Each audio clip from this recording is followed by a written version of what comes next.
It's that time again. It's Practical AI episode 31.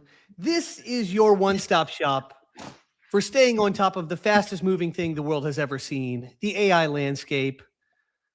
We've got everything you need. We've got the news. We've got the workflows.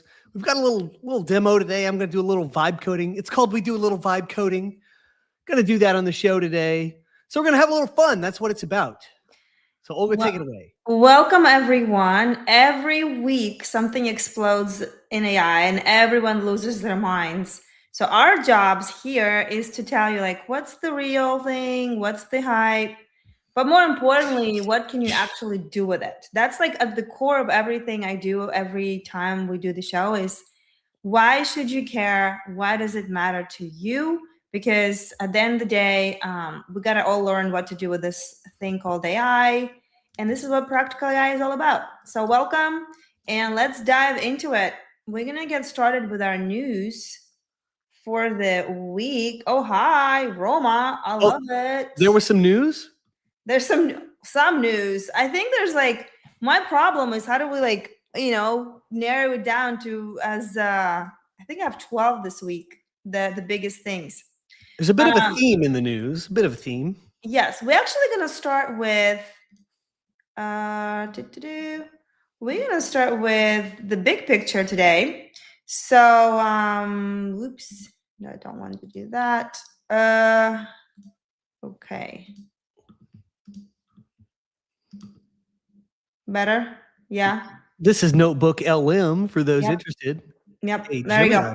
There you go. So we're going to start with Anthropic and OpenAI drama. So last week we ended our show on the fact that we were waiting to hear what Anthropic is going to, basically what would be the decision. What will be the decision that Anthropic will do? And they decided to not give in and walk away from the government. And the government said, all righty then. So you're now a supply chain risk. What? Yep. So they are the supply chain risk. And then literally that day, what happened was OpenAI, Sam Altman went on like a couple hours before the deadline and said, why is it doing this? I don't want to share my screen. Basically, Sam Altman said, hey, we are not going to, this is not cool that you guys are doing to Anthropic. We don't support this. And so OpenAI Sam Altman said this to the government. And then literally Anthropic 5 p.m. says no deal to the government.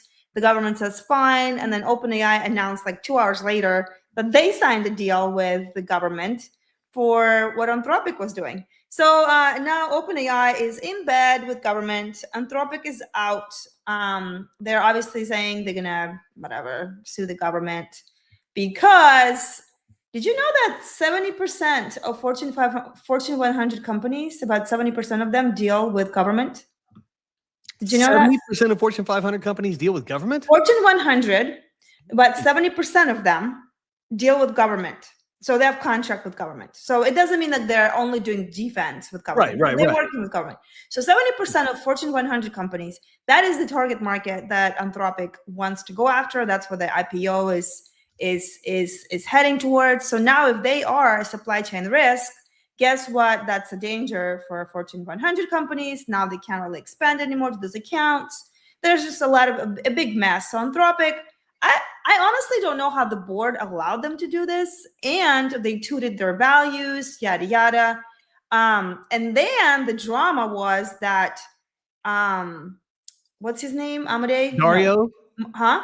Dario. I'm gonna start calling him Wario. So Dario lost his SHIT and went on Slack that day and sent a memo. They call it memo, 1,600 word memo. This is actually in the news.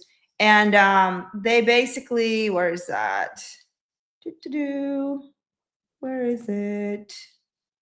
Anyway, so he basically said, not okay, yada, yada. And he talked, he didn't say very nice things about the government and didn't say very nice things about OpenAI. Well, he was ripping OpenAI. Yeah, let me see if I can find what he said. It's pretty good. He said some really... Here it is.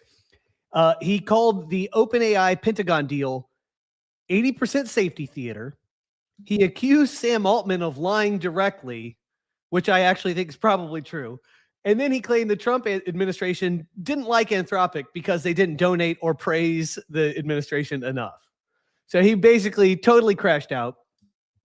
And it was a bad look, clearly a bad look.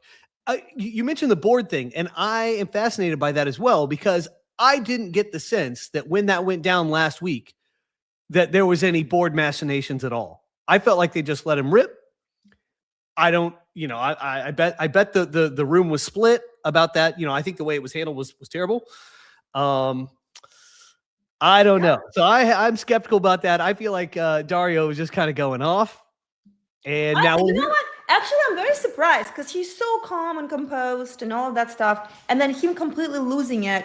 And now it's biting him in the butt. And then somebody leaked it, obviously, from Anthropic. But here we go. So we who knows what's going to happen? He's kind of like, he released another note, I think it was yesterday, that said that, they are in talks with the Department of Defense. And then Department of Defense went on record and said that there's no negotiations currently open with Anthropic. Well, did you see the news this morning? He says he's sorry. Oh, yeah, I saw that. He's sorry. So he's doing all this dance right now.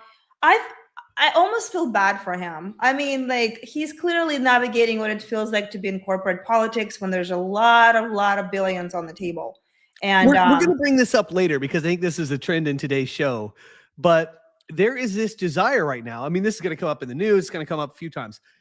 The companies that are kind of running this thing, OpenAI, Anthropic, etc., they are really trying to control what happens with AI, essentially. And I get, through my work and also through past work, just with distributing software, when you put something out into the public domain, you have to let go. You would like maybe to control a bunch of outcomes. You would like for things not to happen that maybe reflect poorly on you, like, oh, this person's using it like this. I don't really like that. You might like and desire to control those outcomes, but when you put it into the public domain and it's a tool that can be used, stuff's going to happen that you can't control. You have to let go. Yeah. And so we're seeing this thing where, like, it's like the parent of a teenager who doesn't quite want to let go yet. It's like, they got wings. They're going to fly. Like, sorry, buddy, you might want this, but your control is waning. Yeah, I love it. I like how my says fictional. It's not fictional. All right. Well, listen. Let's get going with this because what else happened is, so they backed out. Now, of course, the whole country is rah. They're standing behind their values, which is so great. And Anthropic absolutely soared to be #1 in App Store. Right? So all the consumers now abandoning ship and going to Anthropic, or so it looks. But what's interesting about it, they even offered the thing where you can download all your history and memory from other AI providers and bring it to Anthropic. So they soared to be #1, but then the news got released that their model was still used by the government in the strike that happened, on Saturday, in Iran. And so, they're still being used because clearly they still have they're still under contract. I think they have 6 months. I think they said 6 months to phase get out of this, so right? I was confused at first when I read that. I was like, wait, aren't they a supply chain risk? And yet we use that? Yeah, nope. You cooked it, you didn't have time to so that's that was an interesting thing. So #1, they got used for military anyway. And it's a mess. It's a big mess. So that's what's going on with Anthropic. Now let's talk about the Cal AI acquisition this week. That was big news. So there's 2 teenagers sold their 30 million ARR business. It's AI-powered fitness app to MyFitnessPal. The numbers are all over the place. So in the interview, he says it's 50 million ARR, one of the founders, but the actual number that is officially being cited for 2025 was 30 million ARR. And they are basically, they build it using OpenAI and I believe just prompting it. That's how they started. And the target market was Gen Zs. They grew it to 15 million downloads, which is unreal. And MyFitnessPal bought it. No one knows exactly the amount that they bought it for. There's 100 million out there floating. So for a bunch of teenagers, one of them just turned 19, who met at the coding camp, I guess, that's a pretty good deal. So they vibe coded it, and they didn't make it perfect because it's just a picture that tells you approximately how many calories. Yeah. So I'll explain what the app does real quick. Basically, you point the camera on your phone at food, like a ribeye on your plate. You take the picture, and it tells you, it estimates how many calories and what the macros of that thing are. Everybody wants to count calories. I used to do this. It was a pain in the butt. It took forever. Yeah, weigh out all your portions and everything. Like, it sucks. Like, no one really wants to do this. So the camera is just using AI to estimate the portion size. It knows like a ribeye is generally going to be this. I don't even know how granular it gets. Like, you can choose select, prime, or choice or something like that because it has higher fat content, whatever. And so you do that, and then it's your calorie counting tracker. You just make sure you do that, and then it's got all the information right there. Super big. Like, anyone who's doing this is like a real nice tool to have. Well, because again, MyFitnessPal is all about precision. They actually did try to crack the Gen Z market, and they did all the surveys, they did all the corporate rah-rah. They couldn't figure it out because Gen Zs, at the end of the day, they care about how easy it is. They don't want to sit there and count all the calories, snap a picture.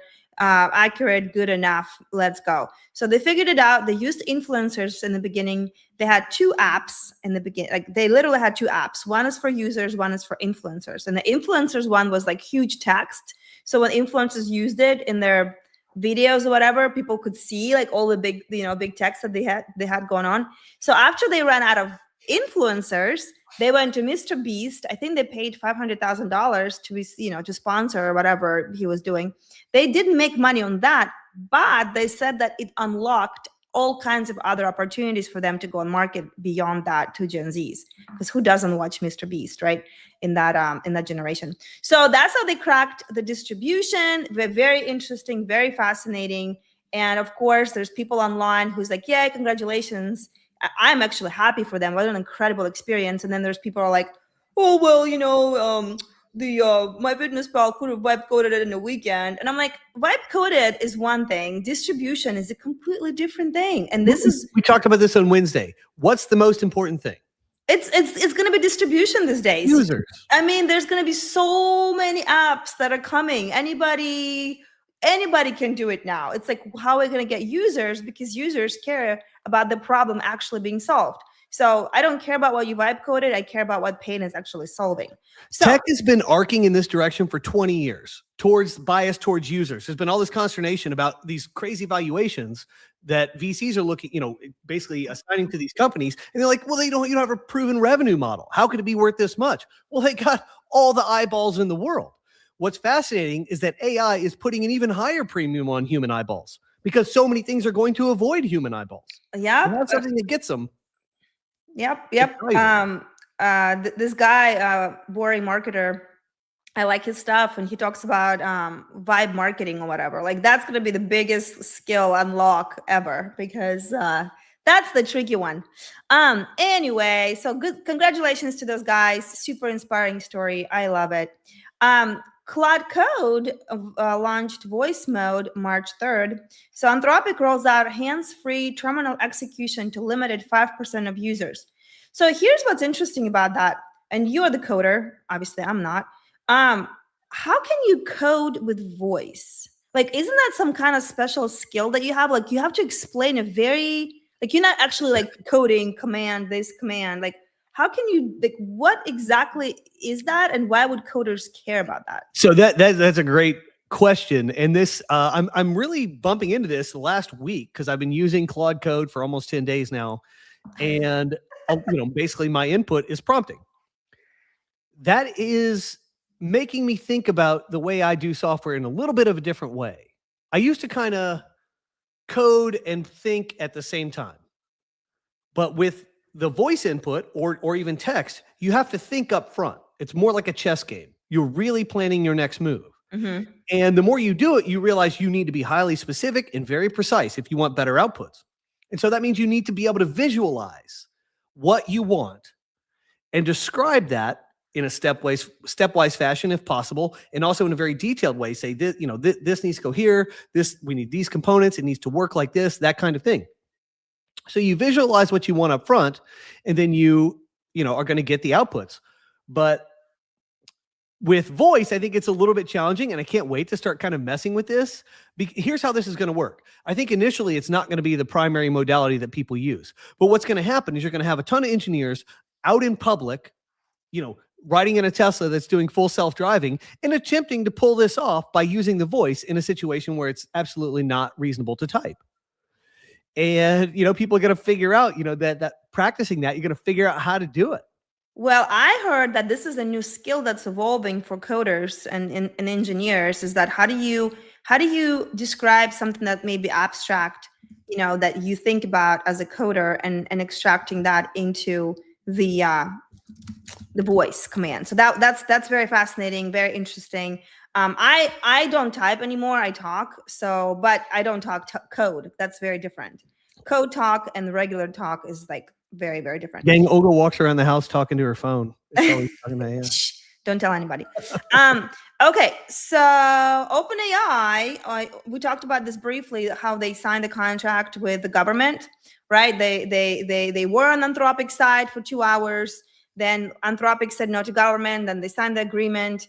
And then now with all the details could be literally nitpicked by everybody who's got any kind of AI access at all.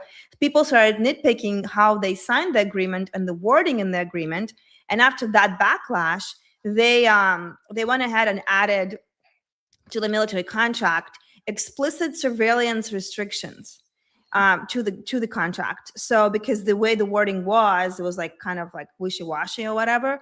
I mean, first of all, I'm thinking, technically, isn't that against our rights to be surveilled by the government anyway, technically? Yes. Okay. But I mean, in are we going to be naive or are we going to be honest? I'd say technically, right. Use my quotes. So people are like, the government can still surveil us all they want, right? So like, I'm just thinking this is very interesting to me. And we'll see. This goes with my theme for the show about letting go. Like, it's cute to talk about a lot of this stuff and about reining this in and regulating it, but likely outcome is pretty likely. Yeah. Well, next news is OpenAI is apparently building its GitHub, not GitHub. It's a GitHub rival. This is LLM, Notebook LM hallucinations. For GitHub is a new dating app. Maybe they leaked something up. Maybe it's called GitHub and not GitHub. So they're building a GitHub's rival. It's an internal code hosting platform built to solve reliability issues with existing tools. I did not know that GitHub apparently is down a bunch and it's becoming very unreliable or something like that. Well, this is an artifact of success. This is like the Mac Mini selling out. Everyone is vibe coding now. Everyone's using GitHub to vibe code. GitHub had this massive increase in demand, and they are struggling to, handle the supply. Well, so on that note, they're saying that basically OpenAI is building this GitHub's alternative that is built for how AI codes, because AI doesn't code line by line. It can update thousands of files or whatever automatically, and right now GitHub is just not wired for that infrastructure. You'll know more about it, but that's something that they're working on. Like, how would that matter? I mean, how AI codes versus how human codes? And I don't think so. I think it's just an input-output capacity issue. Interesting. Okay, moving on. So we've got we talked about safety theater leaked note from our friend at Anthropic. So of course we have to have people, what's the word? Basically, 900 employees at Google and OpenAI demand restrictions on autonomous weapons. So they have like 900 signatures that they've gathered to make that happen. I mean, this is an interesting conversation. I don't know if other countries are doing the same thing. Like, can people in other countries tell the government what kind of restrictions to put on autonomous weapons? I think it's fascinating that we live in a country where we as citizens have that right yet to do that, which I love America for that. But like the government's job is to protect us, right? And so I'm just thinking like, how much pull do we really have with telling the government how much restrictions do we want on our autonomous weapons? Well, I don't know. we have zero. This goes back to the letting go theme. Like, you can want that, it's not going to happen. And then there's the larger thing about like, if you're playing a game and your opponent is cheating, you're going to lose. I guarantee you, China and Russia and other countries Yeah. are not having You think employees China doing is this thing for restrictions on autonomous AI games vehicles. for warfare? I mean, LOL. I don't know. Yeah, But I'm you sure they're know, having an again, ethical conversation over there. this is why I love America, is that we have this democracy, and I love that. So Notebook released their cinematic video that enables AI ultra users, so not normies like me, to generate animated videos from written notes. So what's cool about it is that Notebook actually did, I noticed a noticeable update in the Notebook LM studio. I am able to pick, like, you can see like this whole news I did these days. It's the fiction theme. That's what it's called, fiction news.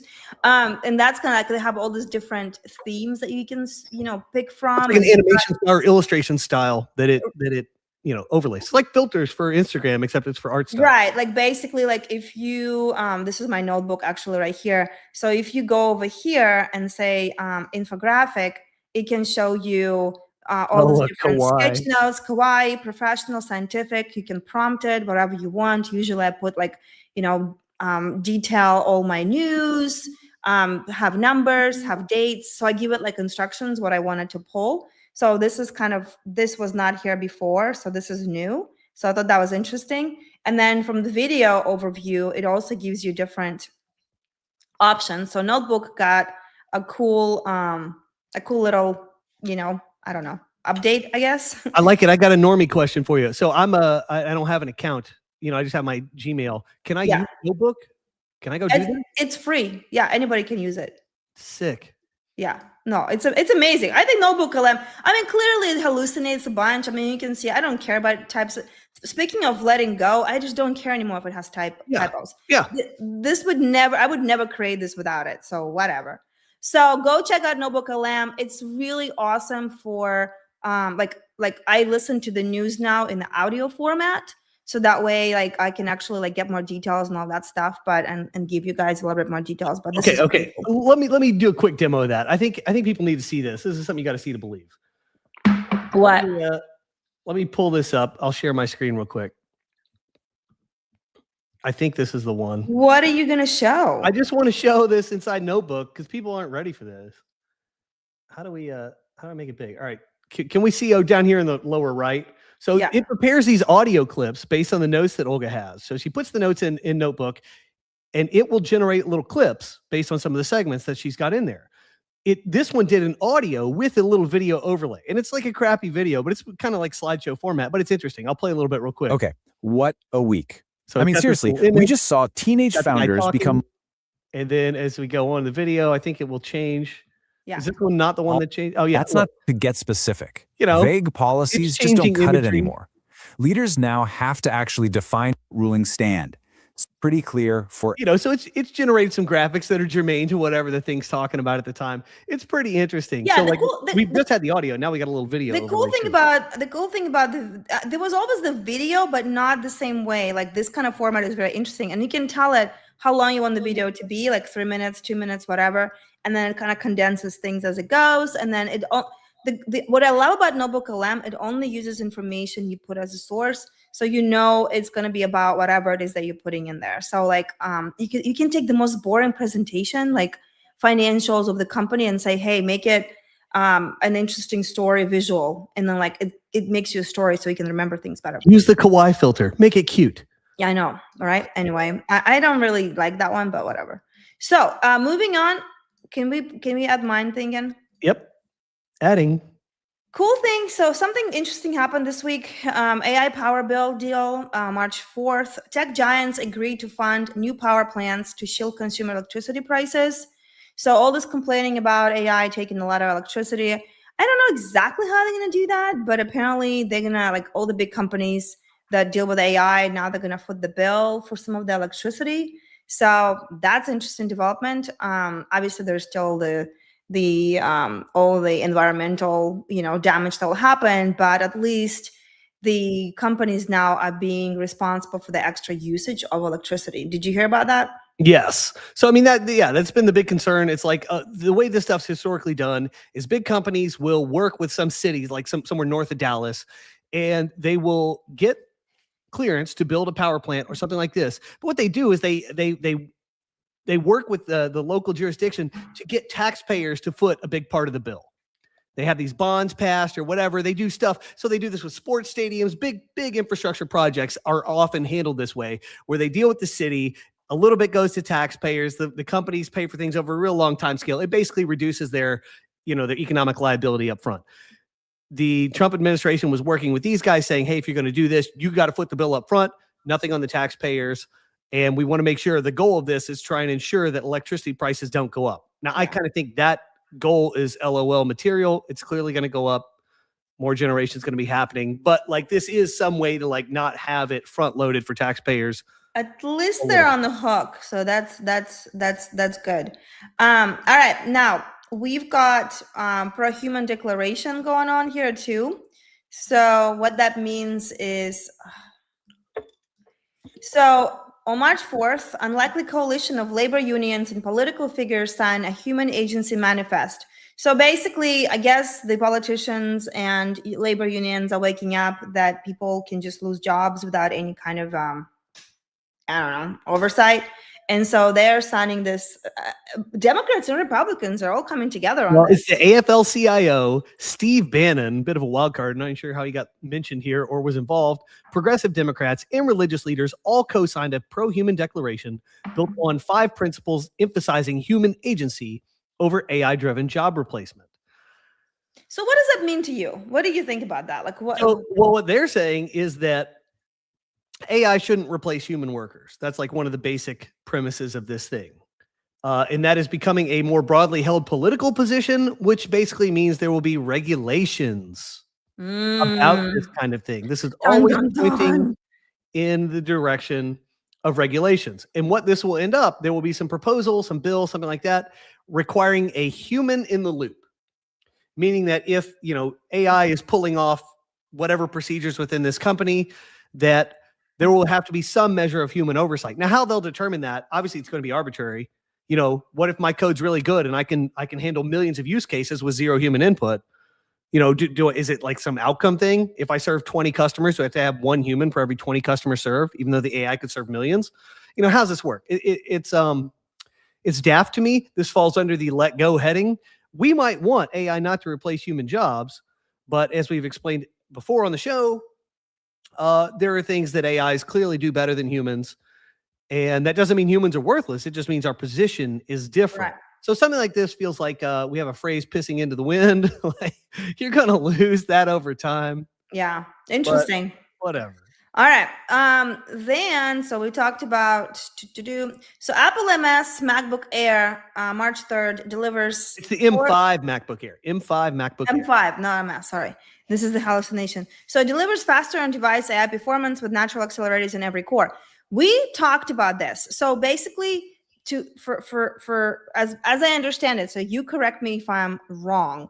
So this MacBook has a powerful chip that can have local LLM run on it without going to the cloud.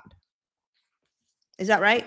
Yes, well, it's powerful enough that it can handle running a model locally. It's super fast. And we've discussed before how the computation most people need is very low. We don't need super advanced things. There are circumstances where you're going to need super advanced computation for which this would probably be insufficient. But for everyday Joes, this cooks. You load up like a Quinn model, maybe even a Llama, whatever you prefer. Your open source models on there. You train it in your circumstances, and you can have your own thing just absolutely rocking and paying no inference costs. Well, your prediction of edge devices is coming true. There you go. And I think Apple got a whiff of the OpenClaw MacBook, whatever, the mini Mac. The Mac Mini craze. Yep, the craze. And they saw, they're like sold out or whatever. And now they're like, let's capitalize on this. So hardware is going to rule. So there you go. I'm definitely getting one. Are they out yet? I'm not sure if they're out yet. Oh, those MacBooks, I think they're slated for delivery in like a couple months. Okay. Well, I know what I'm getting you for Christmas your birthday, maybe. There you go. I said it would happen this year. I'd be running my own local model for training page motor. So there you go. Let's go. And then the last but not least, this is very interesting. SCOTUS copyright ruling. So March 2nd, 3rd, Supreme Court confirms AI generated content without human input cannot be copyrighted. This is actually pretty big and bigger than I think most people realize that. So what that means, to sum it up simply, is that if you used AI to generate something, you cannot copyright it based on how I understand it. So in the past, what I want to know is, what about all these vibe coded tools? What about all these things that got generated by AI? Are they now like public? Like all the videos, all the songs, all the things that AI generated, they cannot be copyrighted. So what does that mean to you? Well, this is a lawyer's dream, because it's very unclear where the lines are. Clearly. If I did an animated movie, lawyer's dream. Oh my God, every lawyer just licking their chops over this one. If I do an animated movie and I write all the scripts, I do all the scening, like, I set the scene, say this, render it like this. Here's all the dialogue. Every action that happens, I planned out in my script, and it was all me. But the thing generated the output. Where's the line there? They did say about prompting. It's like something about prompting has to be specific. So you're correct. So it's going to be a nightmare to try to so you got to figure out how do you insert your humanness into the prompting to make sure you can apply for copyright if your product really needs that. Well, then you have what people say versus what reality is. Right. You have AI generate this thing. You say, well, I had an editor step in and did it. It's got human oversight. Well, based on what I understand, if your logo was generated by AI, you technically cannot copyright that. So you got to figure out how do you get your human part in there so that way somebody cannot steal it later. But very interesting. So we have all these big regulations happening right now with AI, all these new laws, all these new rules, and you're here to hear this first. Edge devices are becoming the norm. I love that Apple is on this, which is great. And then we're still kind of trying to figure out what's going to happen with Anthropic and OpenAI and all of their government business. But this was a big week. So anything else you have in the news before we move on to the demo? No news, but I want to interject here. So we're going to do a quick little break because this will come up later in the show, and then Olga will do her demo. But I'm going to show you something. Okay. Wait a minute. Did I just, nope. I tried to share screen. Invite guests, share screen, do something. Oh my God. Can I not show? Oh, I can show a window. Let's see. Yeah, definitely read about that ruling, because this is a very interesting ruling about the whole copyright and AI. All right. So real quick. So tell people what you're doing. All right. So I've been vibe coding. I'm a vibe coder now, gang. I can't believe it. I thought I'd be the last guy on earth to be a vibe coder. I was going to hang on till the bitter end, out of my cold, dead hands. But no, I'm fully in. It took me 1 week. I've converted. New religion now. Thank you very much. It only took me 6 months. And here's the thing.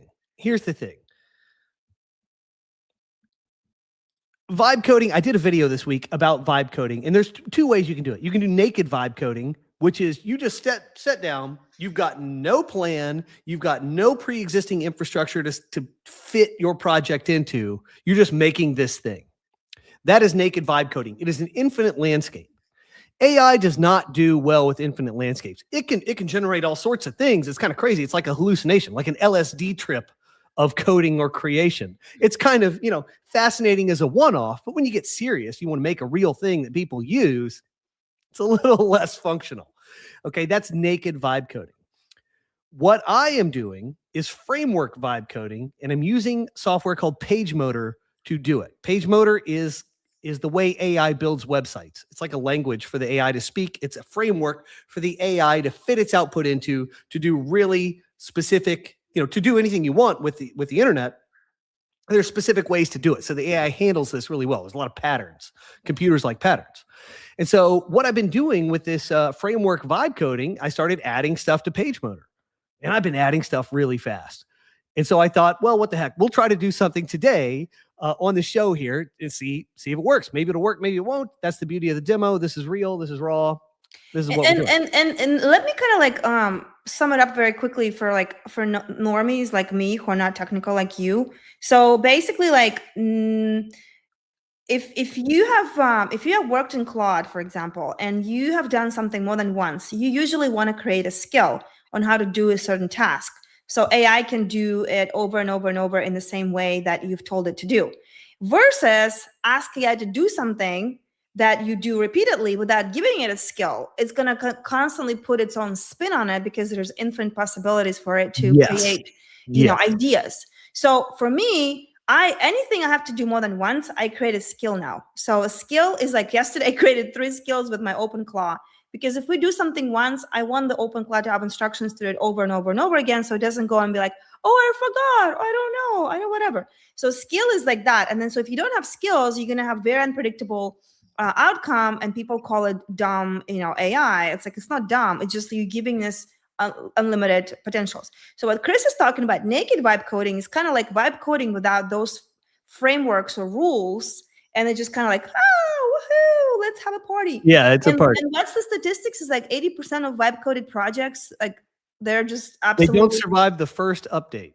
They don't survive the first update. Yeah, because it's hard to update something when there's like no rules or whatever. And you don't have any consistency. Right. And then so framework is when you have certain rules and skills and things, it's kind of like the soil for the project or the house to be in, to build on. So that way there's like, you can put the roots, it can put the foundation, it can put things, and you can build on top of that. Versus the naked vibe coding is like the cutout of a building. You can just put the cutout and it looks pretty, but you look behind it and there's nothing behind it. So that's how I understand the two things, right? Yeah, however you want to see it is probably the right way. One way is very structured, and you can grow with it and build out on it. Like, you need a good foundation to continue to grow. If you don't have any real foundation, you don't have a foundation. You're going to struggle to build out beyond that. Okay. So anyway, what we're looking at here, I pulled this up. So in PageMotor, it has something called an SCSS compiler. SCSS is a developer-friendly way to write CSS for websites. The AIs can do this really well, and this thing, like, you hit save and it compiles all the CSS for the project together and gives you a nice style sheet. The problem with the compiler I have in PageMotor right now is it's old and it chokes on some modern CSS conventions. And there's certain patterns that it keeps failing on. So I know I need to update it. I gotta move to a more modern one. It's been, I've looked at this in the past and I've been like, yeah, it's too much for me to bite off right now. I don't want to do it. So I thought for the show today, it'd be good. We'll vibe code the new SCSS compiler for PageMotor. We'll see if it works. And so there's the CSS I showed you before. I'm going to flip back over to my little vibe coded screen here. I can't wait. This is exciting. This is Claude Code. Claude Code works in a terminal. Here's my terminal. So basically, it's still got my conversation from today. I started and I said, I want to add an SCSS compiler to PageMotor. The old one's crappy, and it doesn't work right. It doesn't cover all the use cases. I want to replace it with a more modern one. It's called the SCSS PHP. It's available in GitHub. Can you get it for me? And it says, yep, sure. So it goes and gets it. It says, well, there's actually a couple versions here. I can't get the new one because you don't have enough stuff installed on your machine, but I can install this old one. You want to do that? And it went ahead and did that. It actually had already done that. It's like, you sure you want this? I was like, you know what? I want to cover all the modern use cases. So I think it'd be best if we had the newest one. It said, okay, well, you need to go in there and install a couple things. It gave me instructions. It was 2 lines. I don't know where it tells me this, but it gave me 2 lines I had to put into the terminal and install PHP and something called Composer on my local machine. So I went ahead and did that. I said, okay, bro, you got it. And so it went and grabbed the new packages. This was right before the show, actually during the beginning of the show. And it went and grabbed them and it put them in. And it put it all, it already actually, I had told it too. I said, within PageMotor, here's how this works. It's a real simple injection point. So we should be able to swap out these components with ease. So it's like, all right, I got you, gang. And it already did it. Like I kind of expected there would be more to this process. It already swapped it out and we'll be ready to test. So we're going to go to Olga's segment. I'm going to fiddle with it first to make sure that it's all, I don't want to waste everybody's time with that. But while Olga's doing the segment, I'll be fiddling with that. So we'll return to this and we'll see if this thing produced fruit. And what's amazing, I just was able to explain this. I started this at 10:45 a.m. right before the show. So like, there's not much input here. This was something I thought was going to take a couple weeks for me. What kind of fruit are you expecting? I'm expecting the CSS to compile, the SESS to compile like the one currently does, except it won't have the problems and choke on the same certain CSS that gets written, it would choke on. You'd have to strip it out and serve it differently. So it's like annoying. So like, we've done the examples where we vibe code a design and it ships it over to PageMotor. Right now, you have to make some adaptations to make it work. Okay. Some, like the animations and stuff like that, cool stuff on the design, it won't work. But with this, all that stuff should just work. And then we're getting closer to one-shotting outcomes, and it's exactly what we want. Okay. Well, it's a bunch of Chinese to me, but all right. I guess we'll see what happens once you're back. Yep, we'll see. And real quick, so Claude Code here has access to all the PageMotor files. I'm using it for active development, and so it can look through them. I've prepared a bunch of documentation for it. I am constantly adding stuff. Say, hey, whenever you encounter this, I want you to do this. But this has not been a clean vibe coding experience. It will do something for me. For the last week, I've been doing this, and I survey what it does, and I'm like, oh no, we need to do this a different way. I don't like the way you did this. This violates some standards that we already have in place in the software. I want to make sure we never do that again. That kind of thing. This is something that, so like we were listening to Boring Marketer on Wednesday night, and he was saying, this thing, I'll have it vibe code stuff for me. I never look at the code. I got news for you. That ain't great, because even in a highly quarantined, very defined environment like this, you still get hallucinating type outcomes that break established conventions, stuff like that. So when you're building something that you want people to be able to use for a long time and extend and really work on as a great foundation, got to have somebody maintaining the guardrails. So I do that assiduously, but still getting incredible results here. So anyway, we'll come back to that. It is running on your end. We'll be back to that. Okay, cool. It's ready for testing. Actually, I'll be doing that. We are actually going to dive into the actual topic of today's live, where your girl over here is bringing some food for thought. So obviously we all hear about AI agents. It's like the biggest word out there right now, right? So AI agent is, if you go to any tool in any of the software you use, there's more and more of them now advertise that they have AI agent. Well, last year when I started hearing that, I would go and try different things, and to me they just still felt like chatbots. So they're like, you go in there, you ask them to do something, and then they're just like, they're basically giving you like help. It's more glamorous looking help chatbot. And so I just kind of got trained that I'm like, when they say AI agent, it doesn't really mean no. You don't want to see that? No. I was just showing the chatbot example. Listen, I got it all prepared. Okay? Look, that looks a little bit nicer than that stupid Word document. I know. So I'm just, you're living in the future. Just trust me. I have a story. So I just kind of like assumed that this is how AI agents are. We all talk a big game, but then companies just put this like drop in something that they built on their system, and then it doesn't really do anything.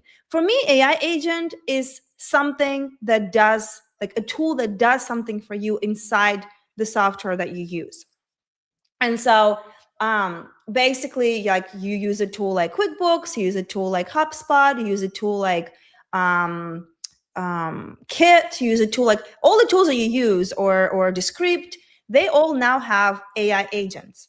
But not all AI agents are born the same way. So I started kind of diving into that and understanding like what makes AI agent versus the actual chatbot, because it's really confusing out there.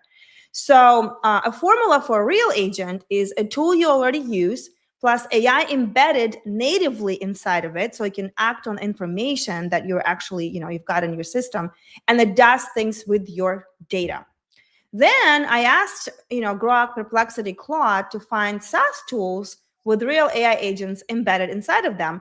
And they couldn't agree what that is. So the marketing is entirely muddy.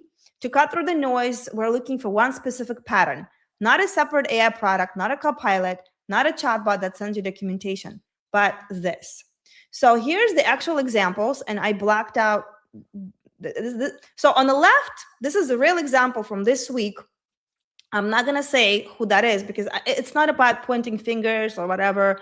It's a very famous newsletter. How would you describe them? Newsletter provider. Newsletter provider. So I was doing something. I was analyzing data over there, and I went in their AI agent that they have, or AI assistant as they call it, and I try to ask questions about my data. I was like, hey, can you give me like the average, click-through rate in the last 2 weeks, or like whatever. I was asking these questions because I assumed that it can actually do something for me, and it literally couldn't do anything. And then I said, I thought you were an AI assistant who can actually do this for me. And I was like, maybe I don't have the right account. I don't know. And it says, let me clarify what I can help with. So basically all it says, it can just, give me, he doesn't have access to my actual data, like subscribe accounts, tags, or anything. So it can just help me with general troubleshooting issues, billing questions, all of that. So guys, the point of today's actual topic is that this is what I used to think AI agent was, until I met the real AI agent, which is this one on the right, which is a HubSpot called Breeze. So I actually have been seeing Breeze inside HubSpot. I use HubSpot for sales and marketing in my company. So I've used it, I've seen it for months. And I actually did not want to go in there because I thought it was another one of this AI, the bot thing. You can just like give you, this is what you do. You go over here, you click a button over there, yada, yada, yada. And then as I was doing something for sales curriculum that I'm working on, my AI said, hey, go ask Breeze about who your ICP is. And I was like, go ask Breeze inside my HubSpot. How is it going to know that? But I was like, all right, fine, game. I'm going to go check it out. So I went to HubSpot's Breeze and I was like, hey, what's my ICP? Wasn't expecting anything. This thing went inside my records, because this is where I keep all my closed, lost, all my deals, all my contacts, right? It's my sales, CRM. And it came back in the last 6 months. It told me what my ICP was on all the deals that I've closed. And I was like, wait, what?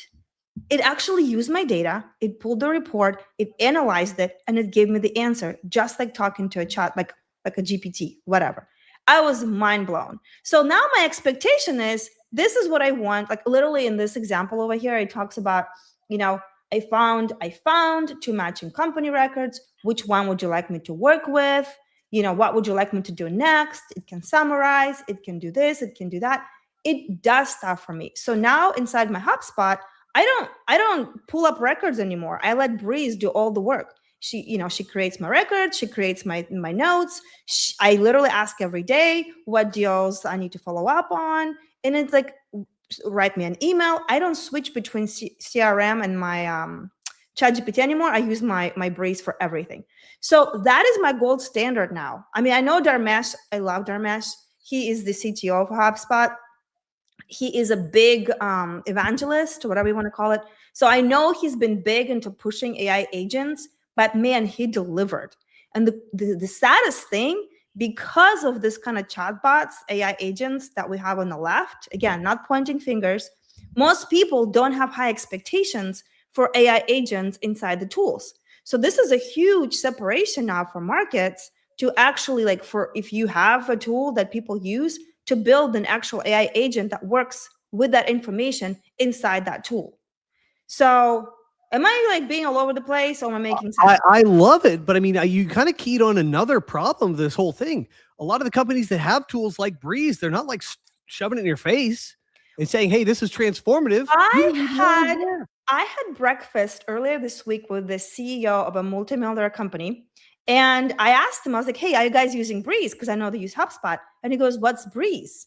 I am telling you, this has been, I think people have been trained into not expecting much from AI agents inside the tools. So most companies have no idea they have this gold mine that they're sitting on. So what I wanted to do, so now you have those 2 examples, the actual examples that show that. I wanted to go and create like, hey, what are the best AI agents out there, right? Like, I personally know Breeze is my girl. I call it, I know, Breeze is a girl, Knox is a boy. whatever. It makes sense. So she's my helper. She is literally my AI agent helper who actually makes me have fun with sales data. I mean, if Wait, there's did you just any say a keyword? Did you just say a keyword? fun, You said a keyword. what is it? Fun and delightful. These are Fun, keywords. it's a wow factor, right? So if any of you are in sales, anybody watching me right now, and your biggest takeaway from this is Breeze, like go play with Breeze and ask it questions. Like literally ask a question. Hey, based on everything I'm doing, what can I do better? Or like, what do you think I should be working on? What deals are in danger? What's my ICP? Like start talking to your Breeze and start getting mind blown with what it can do for you. All right. And this is not a paid advertisement for Breeze, even though I think they totally should pay me for advertising for Breeze, but it's amazing. So so that's kind of the unlock that I found. And here's the deal, guys. The thing about AI agents, if you don't feel wow with AI agent, it's not a AI agent. Okay. So if it just tells you, oh, you know, this is what you do, this is not an AI agent. If it's telling you where to look, if it's not connecting dots for you, if it's not doing stuff for you, it's not an AI agent. It's just a traffic cop. So here's your 30-second test, okay, to cut through agent washing. This is, I guess it's Look at you coining terms. It's actually not me. It's I think it was Gallup. I forgot exactly who did this, but they coined it last year. So I'm not the only one who's having an issue with this. But agent washing is so it's basically pretending it's a really AI agent, but it's just a chatbot. Okay, so most companies would call it that, but it's really not. So here's a real test. OpenAI feature in your tool, like Descript has an amazing AI agent called Underlord. It actually does things for you. So OpenAI feature in your tool, don't ask generic questions. Ask it to do something with your actual data. Update my deals with no activity in 30 days. Edit out ums and ahs for videos. And here's the deal. If you feel wow, like you cannot, like I swear, it's a feeling. It pulls your actual records, it takes actions, it does something for you, it knows your business context. I mean, it's like it's doing stuff. I give goosebumps right now. It's a wow signal. It's an agent. If you get a disappoint signal, I don't have access to your data, even though I just logged in my account. Here's how you would do that. I don't need to know how to do that. Sends you documentation, generic advice you could get on freaking anything. Like that's not me to read. I have to do something. This is agentic freaking thing. Do something for me. Anyway, so this is the test. So the hack is to know. I know we're all using a gazillion of tools, all right, gazillion tools right now. So go and see if the tool is offering AI agent and go play with that. Because if you find a true AI agent inside the tools you're already using, you're going to be cutting work by a lot because it's going to be making you more and more efficient. And now, like with Breeze, I'm actually excited to put data in there and ask anybody in sales. No one likes putting data in their CRM. But now the more data I put in there, the better Breeze becomes because it can analyze all that context. Yeah. So this goes back to the theme of the show, which is let go, give up a little bit of control to AI. You know, a lot of us, and I'm a victim of this, certainly, we kind of think some of our work processes are a little bit sacred, or like this data is too sacred to let AI mess with or whatever. Let go of that. See what you can cook up. I mean, listen, gang, if I can become a vibe coder, anything is possible here. Okay, you can do it too. So out of a dozen claims out there, only 3 passed my test so far. So I'm putting them as verified. So HubSpot, Breeze, incredible. Like if you're thinking about, I saw people like thinking about canceling the HubSpot. I'm like, why? You literally have, it's free. I'm on the free edition. I don't even pay for HubSpot right now. I'm on the free version and I can use it. So HubSpot, it reads and writes CRM data, creates tasks, analyzes your pipeline natively, tested and verified.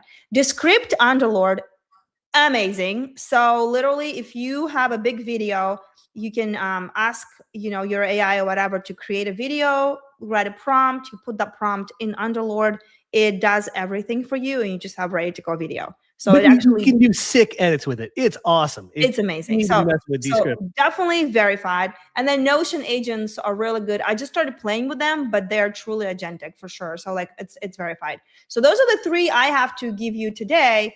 And then this, oh my God. So this one's I need your help. So if you're watching this and you're using any of this 8, please let me know if they truly have AI agent inside of it or it's just a chatbot. So these are not verified, but I'm very curious. I'm not using, I'm using QuickBooks.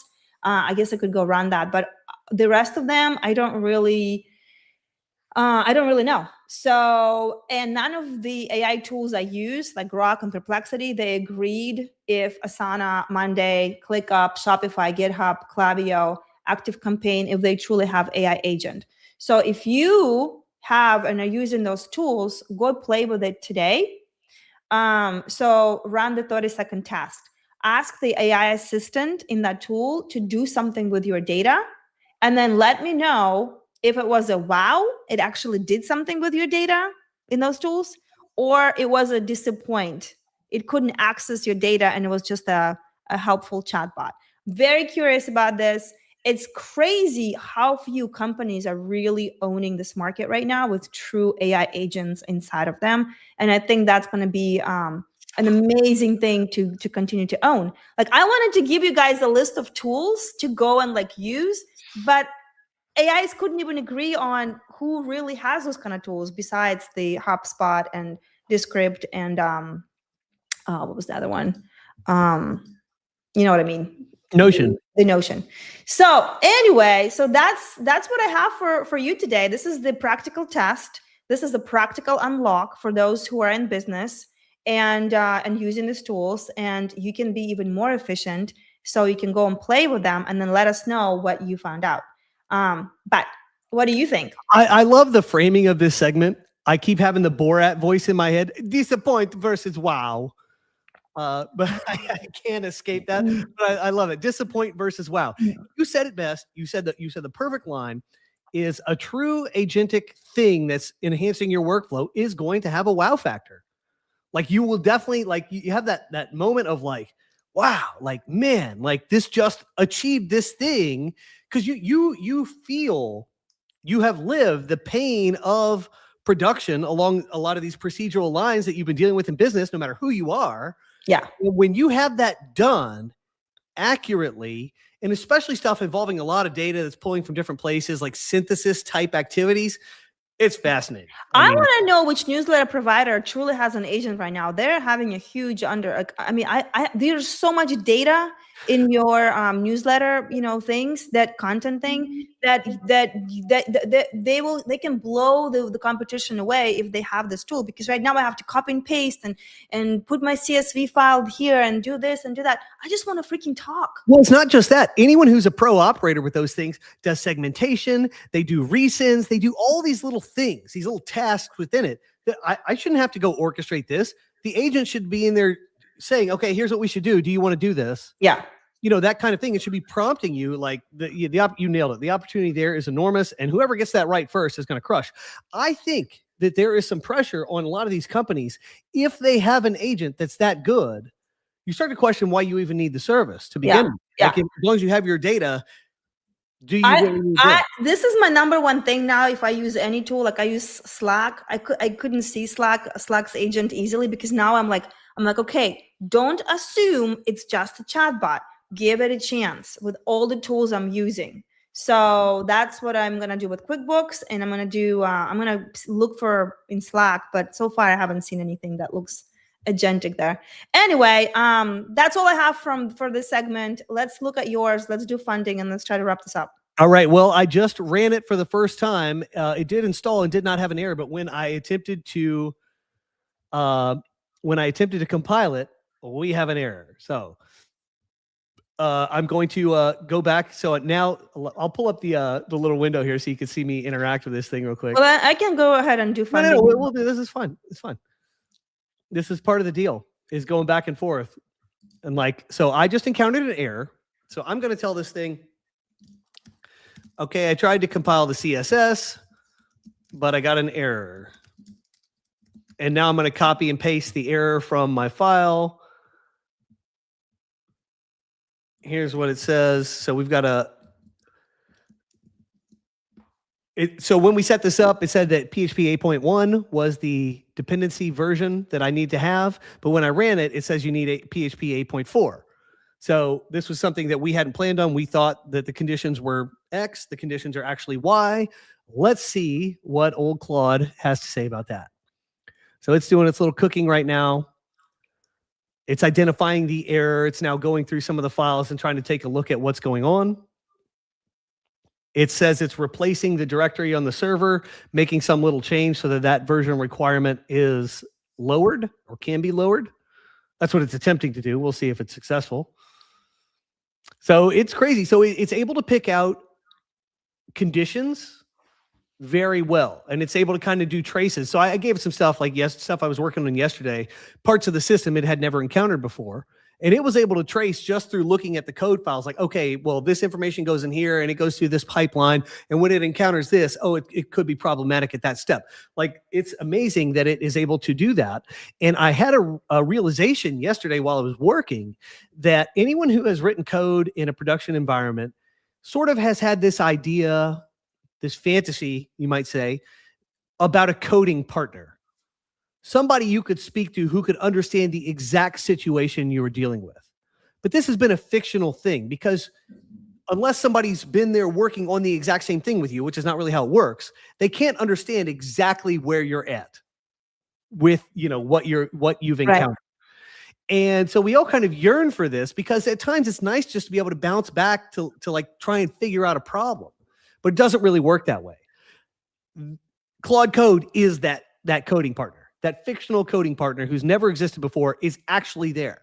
I find myself speaking to this thing in ways that you would absolutely speak to a human, because I have this sense that like it knows where I'm at, and I need it to kind of feel what I'm feeling, even though that's completely absurd. Right.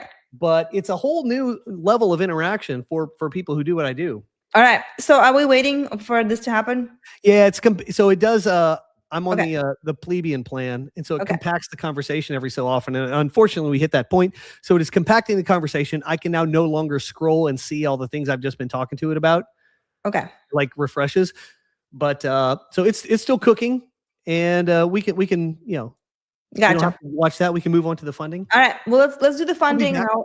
Let's do funding, and I will come back and see what you cooked over there. So last 4 weeks, AI funding, we're doing the trends. So if you're watching our show, you can see what's happening with AI funding. So this is the 14 weeks. And so this past week, the funding was over $110 billion.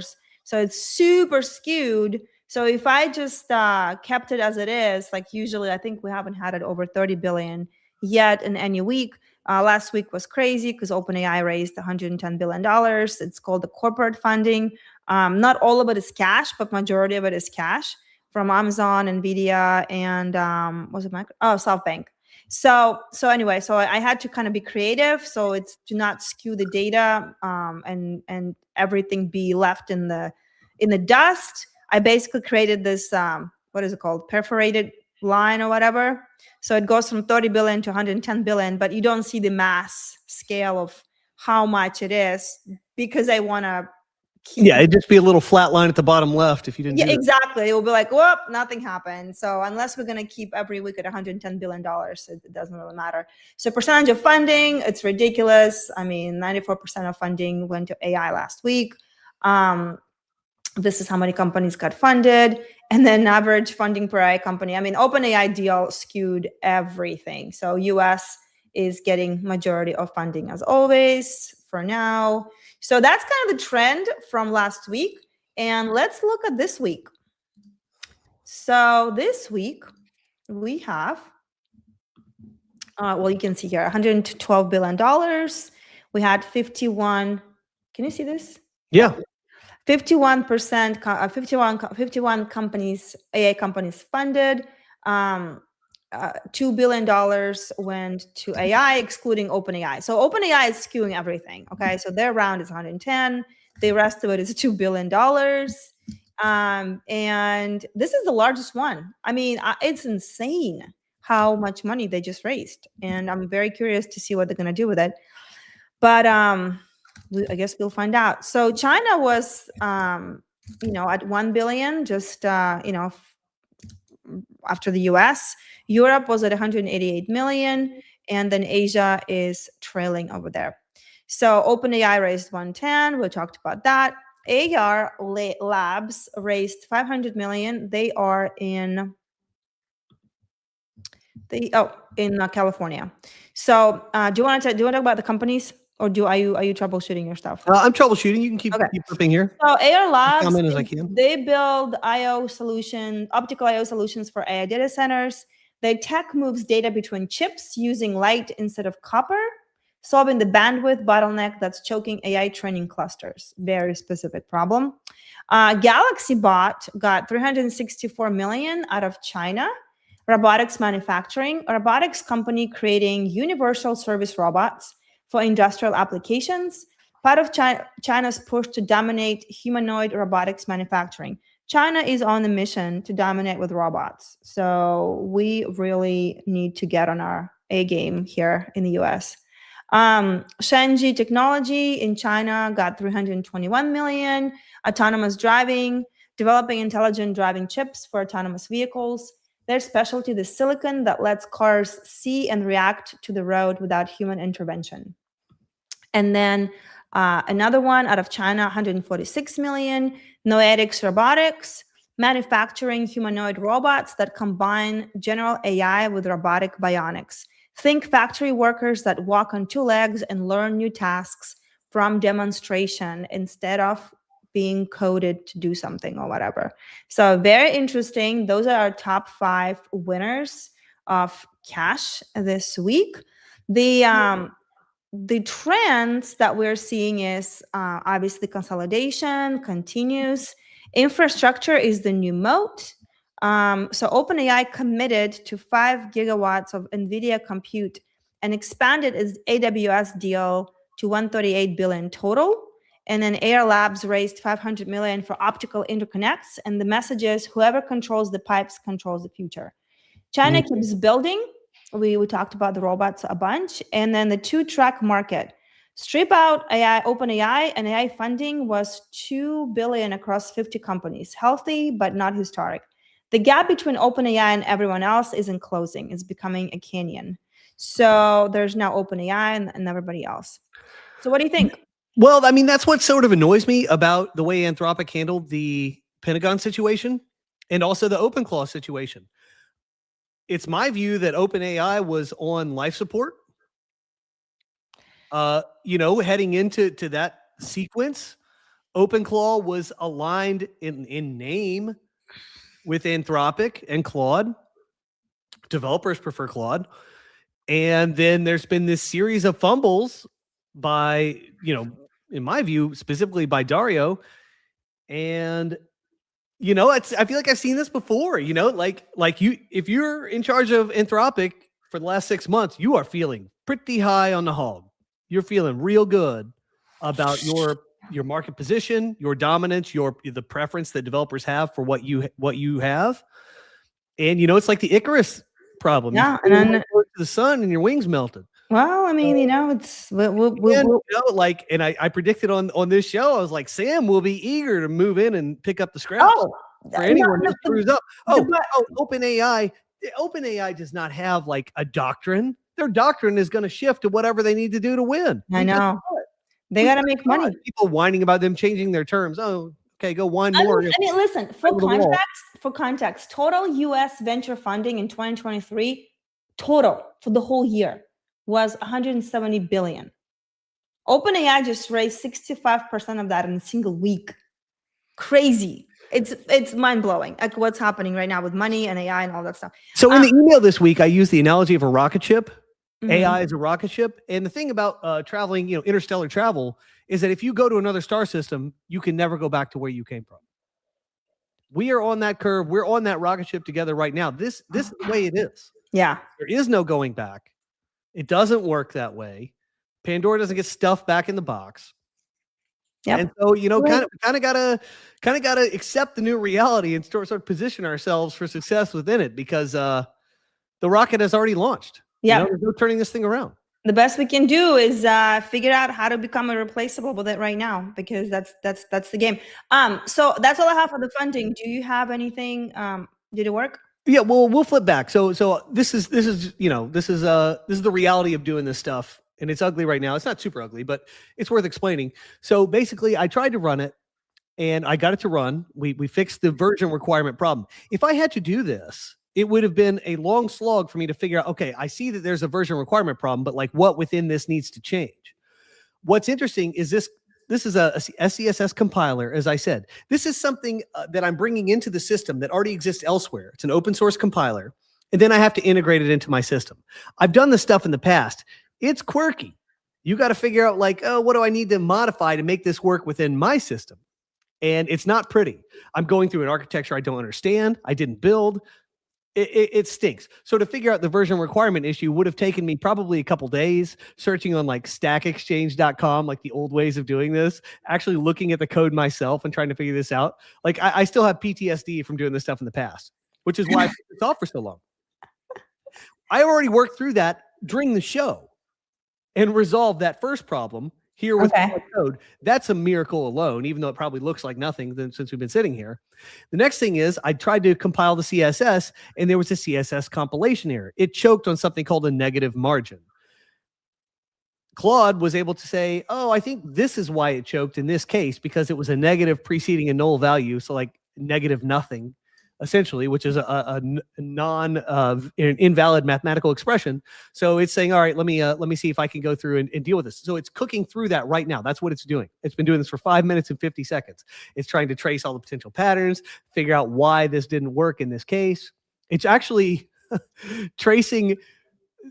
It has the page motor files. It doesn't have the exact ones I'm running on my test server, but it's using the themes that are on that, simulating the environment, and trying to figure out, okay, well, if this happened, you know, what would be the case here? So it's the way this works to solve coding problems is incredibly remarkable.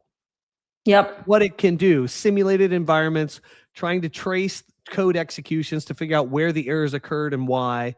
Pretty amazing stuff. So it's still doing that. We don't have to keep everybody on the line here. Well, I mean, let's. So basically, it may not happen while we wrap it up. But when that happens, maybe you can send an update on that. But what is your takeaway from today while we're waiting? Well, my takeaway from today is the theme of the show. That is to let go. And it can be difficult. You probably have blind spots, like kind of re-examine your entire life, all your workflows, all your things. Examine areas where you're trying to hold on a little too tightly or where you're clinging to things that have been the case, and deploy AI in those areas. See what kind of results you can get. Areas that scare you, like, I don't know if I want to do that. Those are probably the exact areas where you need to be pushing hard with AI and seeing what you can do. You know, it's like your teenager's growing up. It's going to go out and drive, going to go to parties. You ain't going to feel good about it, but you got to let go. Speaking from experience. Yep. I'm just saying, you know, it's a relatable thing.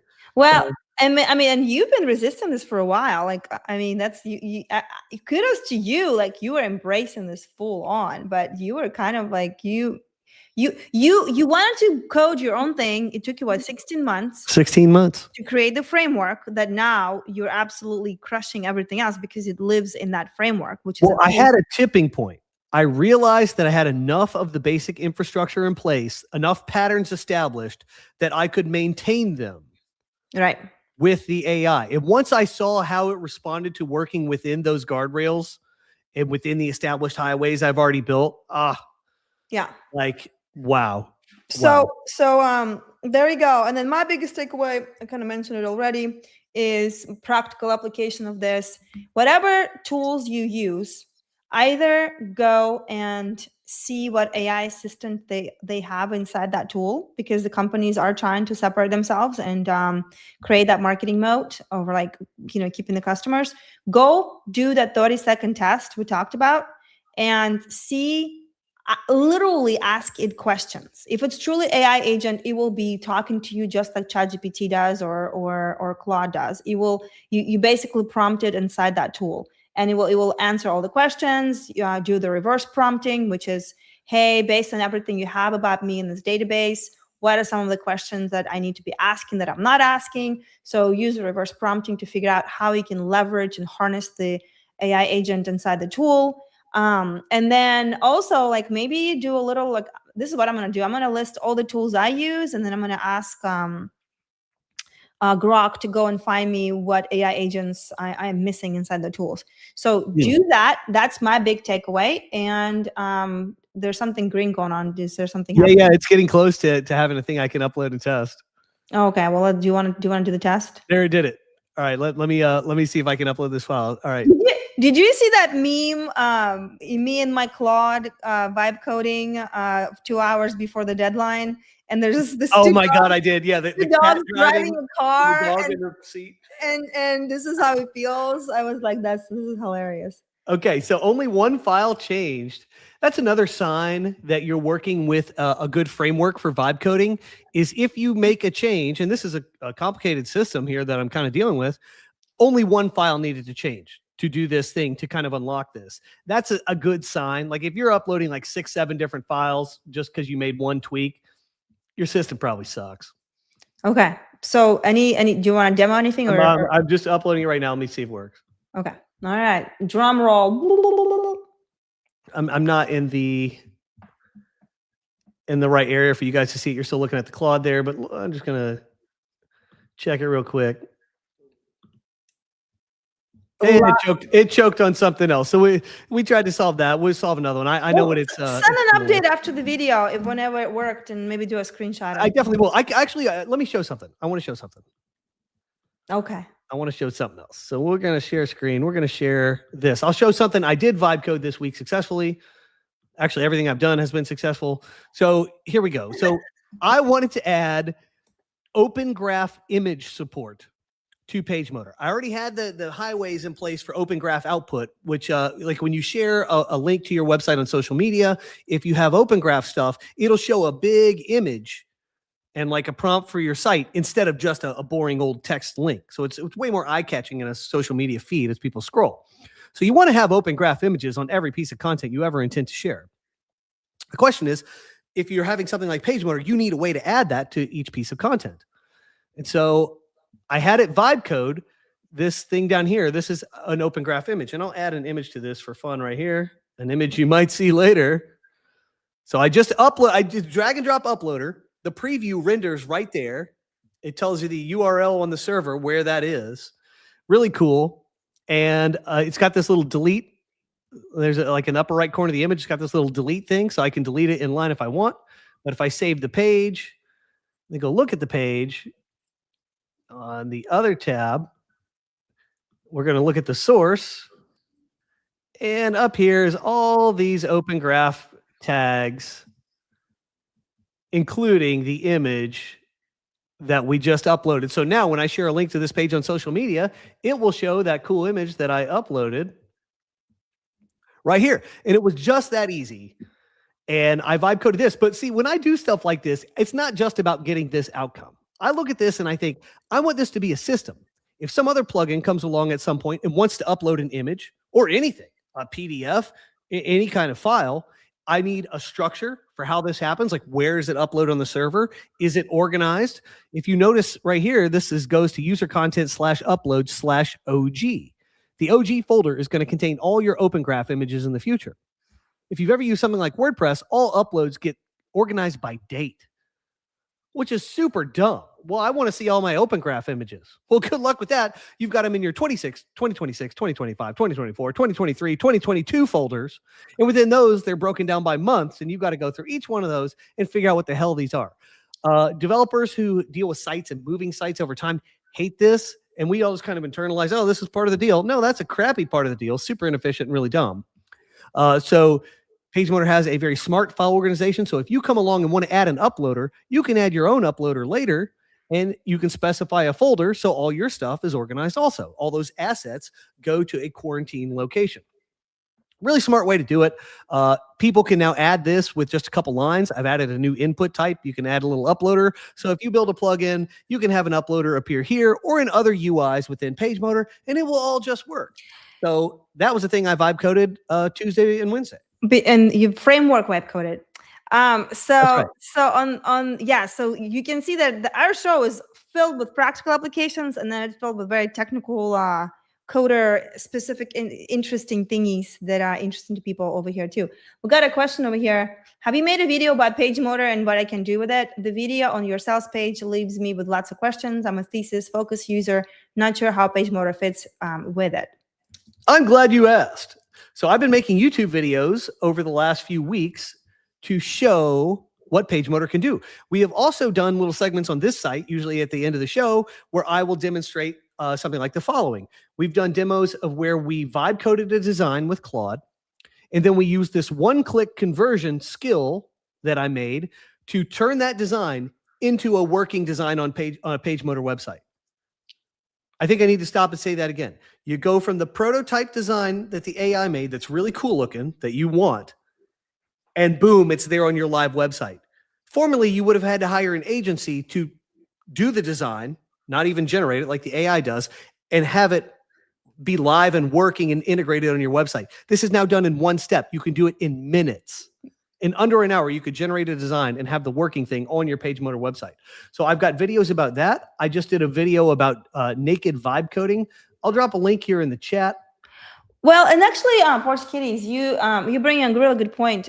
We need to have FAQs about page motor and how it is the replacement for WordPress that is AI native, so you can play and build things in minutes versus trying to deal with bloat and technical debt and all the things that people don't like about WordPress and why page motor is superior. So that's a really good question. Thank you for bringing that up. I think that will be a fun project to do and to kind of have all those questions. If you have any specific questions, I'd love to have them too, and then we can figure it out. Another thing, quick announcement, Page Motor now is going to have open hours with Chris at 11 a.m. on Mondays inside the forums. So you can actually see and talk live and build things live during the office hours. Oh yeah, so I'll be you're doing like a weekly vibe code session with people. I'm going to, so the process I kind of showed here with the Claude code window, I'm going to be sharing with the Page Motor beta participants. I'm going to teach you how to set up that environment so you have a working place to create Page Motor stuff. You could create designs on there. You add functionality to your website with new plugins, all that kind of stuff. So I'll get you set up. Well, and more importantly, you're going to have a live website. Live websites are like, you're going to get it in minutes versus just like hours before. Well, I mean, people like, I want to add this to my website. Yeah, We're going to be doing that stuff too. Exactly. Cool. You'll have the skill to do Anything else? I'm going to drop another link. I dropped one in the chat there. Okay. And I'm doing one more video in the chat. Thank you, everybody, for being here. We really appreciate you coming and learning with us and sharing here live. And until next Friday, we go out there and build something. We'll see you later. All right. Thanks for being here, guys. We'll see you next time. Here's the last link. And then I'm out of here.